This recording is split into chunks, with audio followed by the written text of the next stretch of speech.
క్రీస్తు నామములో మీకు శుభములు. సైన్యములకు అధిపతి యెహోవా సెలవిచ్చినదేమనగా, ప్రియమైన దేవుని బిడ్డలారా, ఒక విషయాన్ని మీకు తెలియపరచాలి. ఈ లోకంలో శత్రువులు ఉంటారు, మిత్రులు ఉంటారు. కానీ దేవుని బిడ్డలుగా మనము నేర్చుకోవాల్సింది ఏంటంటే, శత్రువును కూడా ప్రేమించాలి.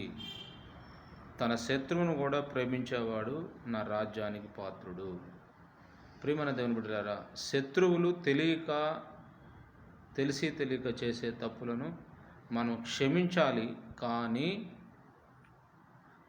పగ తీర్చుట నా పని, మీ పని కాదు. మన పగ, అసూయ, ద్వేషం ఇవన్నీ మనసులో పెట్టుకోవద్దు. ప్రేయర్ చేయటమే, దేవుని చిత్తాన్ని కలిగి ఉండటమే.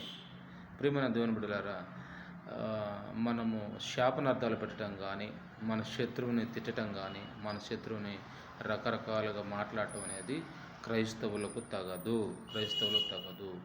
మనము ప్రేమించాలి. వీలైతే మన శత్రువు అయితే వారి కొరకు ప్రార్థన చేసి దేవునికి అప్పగించాలి. దేవుడు చూసుకుంటాడు. పగ తీర్చుట ఆయన పని.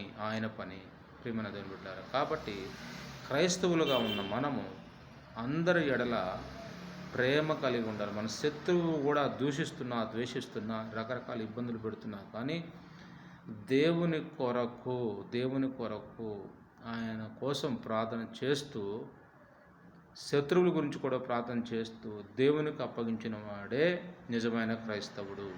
మనం కూడా మనం కూడా ఈ లోకంలో అన్యులు ఎలాగైతే లోకస్తులుగా అన్ని విషయాల్లో సై అంటే సై అని బూతులు, కొట్లాటలు, గొడవలు ఇవన్నీ ఉంటాయి. అలాగా మనము చేయకూడదు. దానికి మనం విరుద్ధం.